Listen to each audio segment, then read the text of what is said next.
everybody and welcome to today's Animal Cam.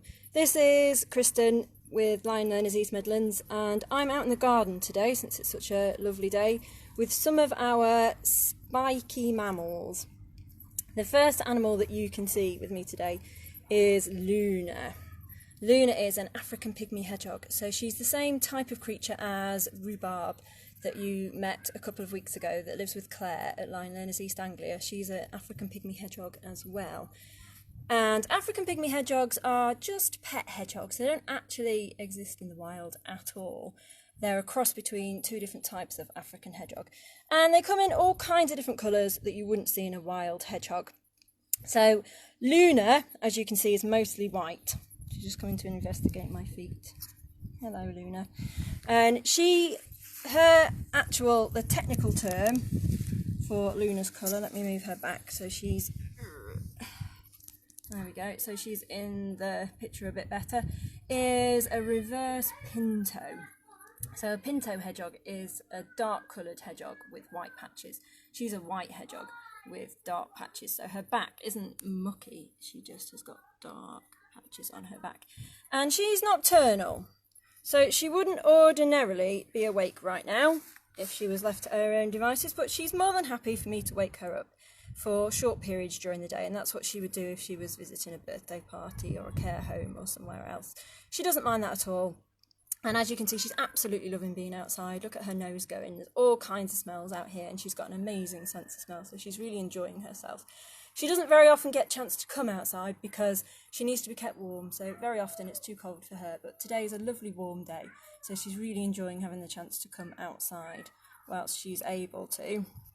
And hedgehogs are mammals with quills all over their body. That's the name of the posh name of her spikes. Let's move Luna back again.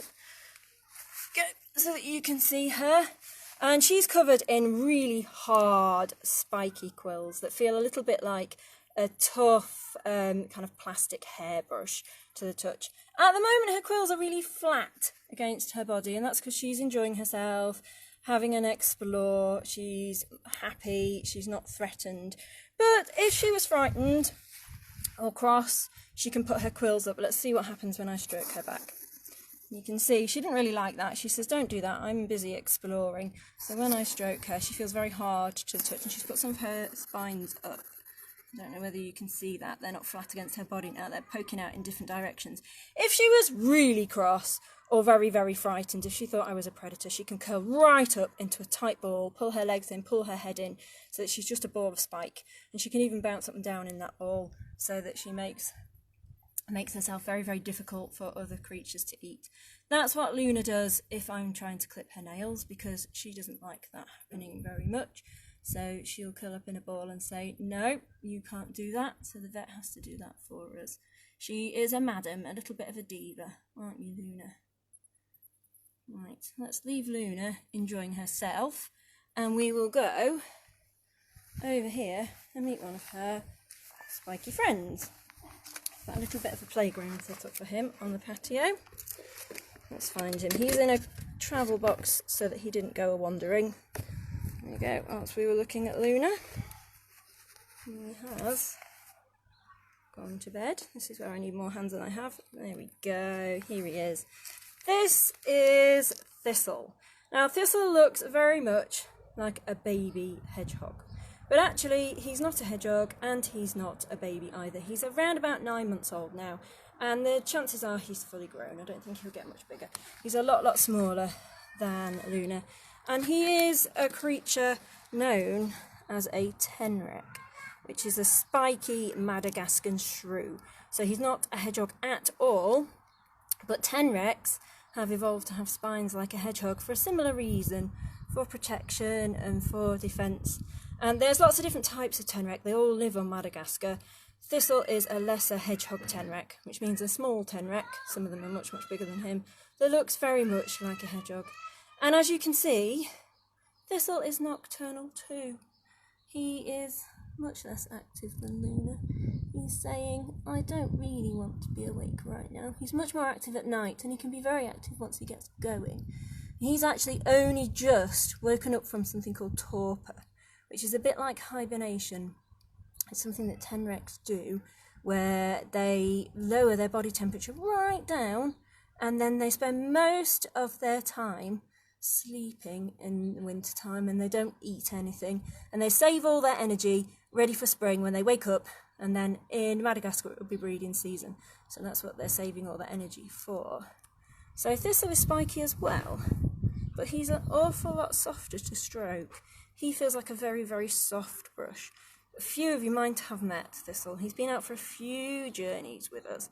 He only joined us in December, and he's been pretty sleepy, but he has been to a few birthday parties and things. He's much, much easier to stroke, and as you can see, he's not putting his quills up.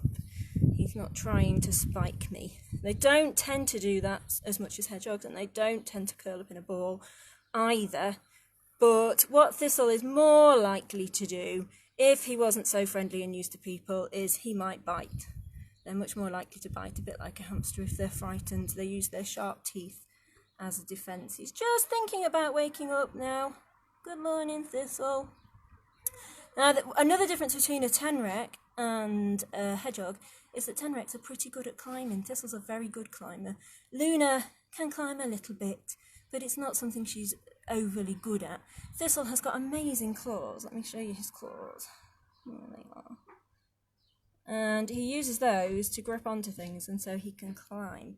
I wonder if Thistle, he's got a little playground here, he might show us how good he is at climbing. I'm going to pop him on this pretty steep, there we go, kind of platform.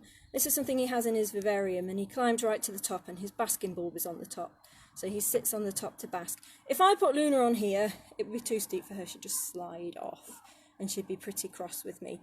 He's not looking like he wants to do much climbing for us, but you can see that he's using his claws just to hang on. Let me have a closer look at you. He says, I'm just hanging around. He sometimes sleeps like this. Are you going to go for a climb, Thistle? Not feeling very awake today. He's thinking about waking up. I wonder if he might climb on his climbing frame. Oh, are you going? Are you going to climb to the top? Oh, very slowly. I'm going to go. Oh, was that it? We'll leave Thistle there for a moment, just sort of hanging around and sunbathing. Actually, being out in the sun is pretty good for him. He does need some UV light, which is a little bit odd for a nocturnal mammal, but the sunshine does do him a lot of good. I don't think he really likes it, but it is good for you, honestly, Thistle. I'm going to come over here and meet our third and final spiky mammal. They look like they're hiding from us. They're nowhere to be seen. We're going to meet Sonic. 3 hands for this. There they are. Sonic and Shadow are Egyptian spiny mice. Let's have a... Okay. We're just relocating because we lost the internet signal for some reason. There we go. Here is Sonic and Shadow. We're hiding again. Let's move this house as well. They are Egyptian spiny mice, and they're actually retired now. They don't go out anymore. They are pretty old. There we go. There is Sonic. They're about 5 years old, which is very, very old for a small furry. And they have spines too, just like the hedgehog and... there we go, and the Tenrec. And their spines are made of fur, just like... there we go. And they're spiny for the same reason. Makes them pretty difficult for other creatures to eat. These guys they live in the deserts of Egypt and North Africa, and they'd be eaten a lot by snakes and various other creatures, and they're pretty hard to swallow with these lovely spines. Also, because they're living in the desert, their spines are a little bit cooler than proper fur. They stand up off their body and they help them not to get too hot. I'd love to be able to pick them up and give you a closer look, but because we're outside, I'm not going to, because they're very fast. So I daren't pick them up out here. I don't want to lose them in the garden. I don't think they'd want to be loose out here, would you boys? Sonic's being very cheeky. Oh, they're very, very cheeky, nosy boys. There we go. Hello, Shadow. Right. Come over here and see what Thistle's doing. Oh, Thistle's going to explore. He's climbed back down and he's trying to escape. I think he's probably thinking, thinking about going inside his house where he can hide. And Luna's escaped too, look. She was in the run and now she's wandering around the garden. We've got a little bit of chaos going on here, so I think we'll leave it there and I'll go and collect all of these guys up before we've had some kind of disaster and somebody's gone missing. And join us tomorrow at 2 o'clock for another Animal Cam. Bye!